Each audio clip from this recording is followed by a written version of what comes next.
Hey guys, welcome back to the channel. I hope you're having a decent day. Of course, it's still based on preparations, for the Afcon final between Nigeria and Ivory Coast, and Peseiro and his boys obviously got the work started in terms of the trainings and preparations for that one. And at the first video of today, of course, I mentioned that they already started their training yesterday evening, and of course, the training is bound to continue today. More updates for that one later in the day. But for this video, there are a few updates, that had something to do with, the semi-final win that we saw over South Africa. And of course, everything that went on around it. The world actually saw that game, and, a lot of people pledged allegiance for Nigeria, and a lot of people celebrated Nigeria. A lot of club side, one club side, in fact, that had never posted one of their players, Osimhen.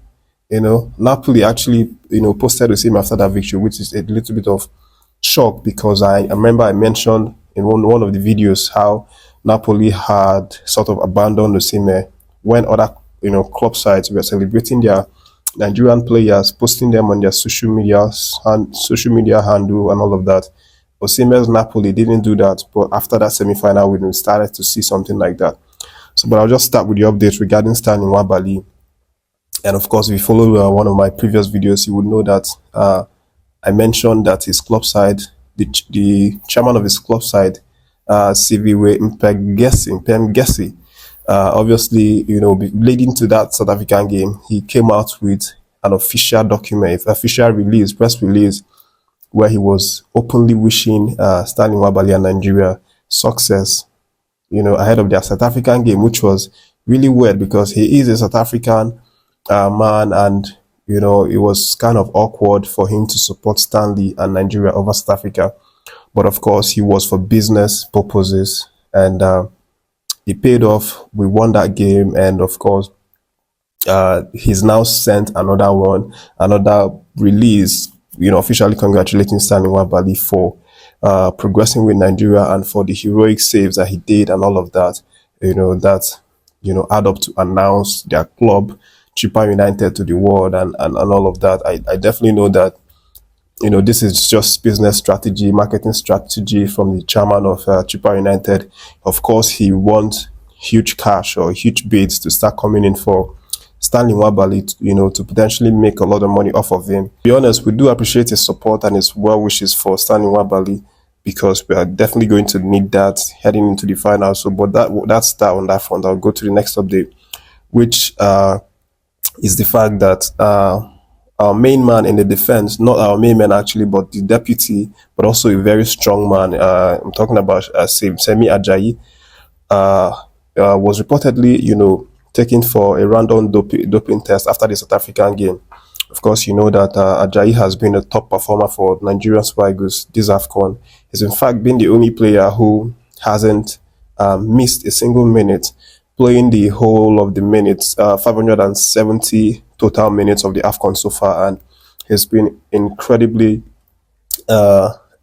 incredibly reliant for Nigeria, and we've obviously seen his quality, the way he, cover space, the way he brings that slide tackle with his long legs, and the way he just completely win area duels, and completely marks his player out. We've seen it with all these qualities, and is definitely a top player for Nigeria. But of course, after that South African game, the updates came out that he was taken for a random dope test.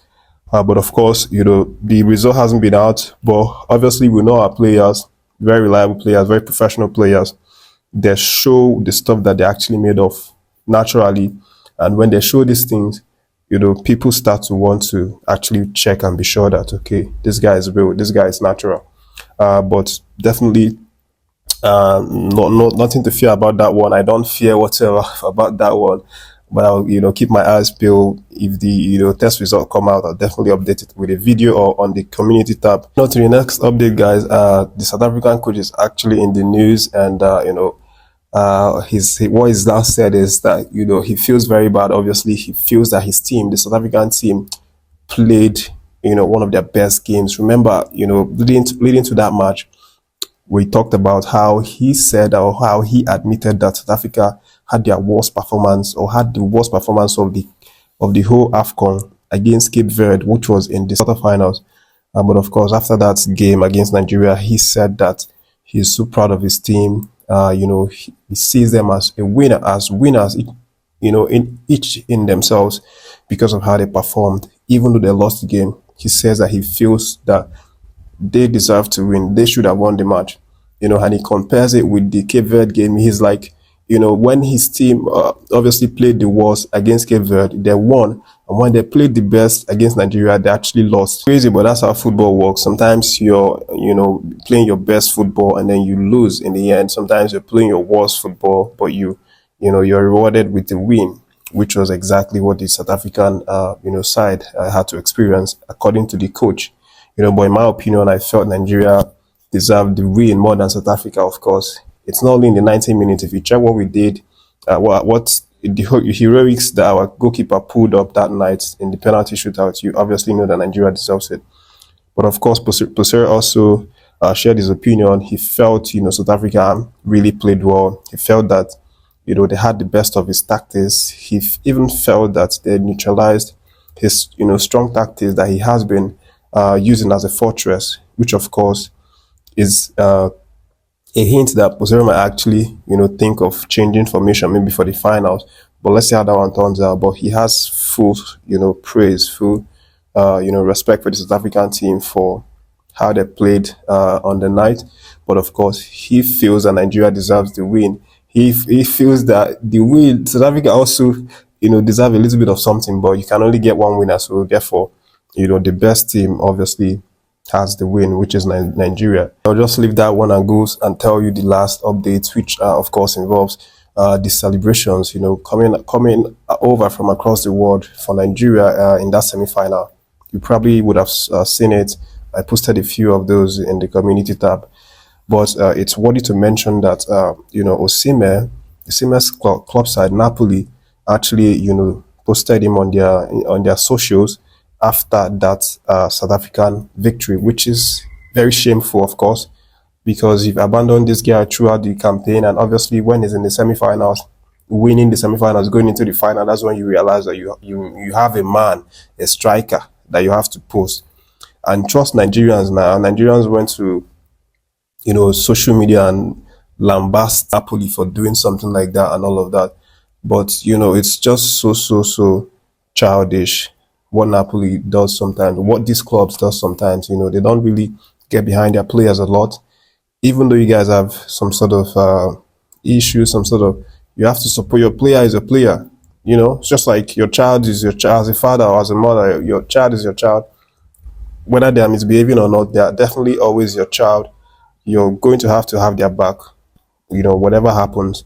But of course, I don't know how I feel about it. I feel it's not genuine, but let me leave that one for you to decide. And of course, we saw the likes of Ferdinand, celebrating Nigeria by posting on his socials with a Nigerian jersey. Of course, the likes of Bukayo Saka, he's a Nigerian, and he plays for England, but of course, he is a Nigerian, and he constantly visits Lagos, chills with Nigerian celebrities, Wizkid, and when he comes to Lagos, he usually spends time in the streets and all of that. He also obviously rooted for Nigeria. He posted a picture on his Instagram of him actually watching that match live on his TV, and of course rooting for Nigeria to win. Nigeria obviously making a lot of people proud. We are gathering praises from all the corners of the world. That's why everybody loves Nigeria, because when things happen and a Nigerian is involved, you're definitely going to hear about it in all four corners of the world. And that's why we are so proud to be Nigerians. As the update, guys, from me to you for this video. And of course, I appreciate you guys every single time for catching the video. Don't forget to subscribe to the channel if you've not done so. Stay tuned to the channel, guys, as more updates will be coming regarding Nigerian Super Eagles and the preparations for the final this Sunday against host nation Ivory Coast. Stay tuned to the channel and have a wonderful day ahead.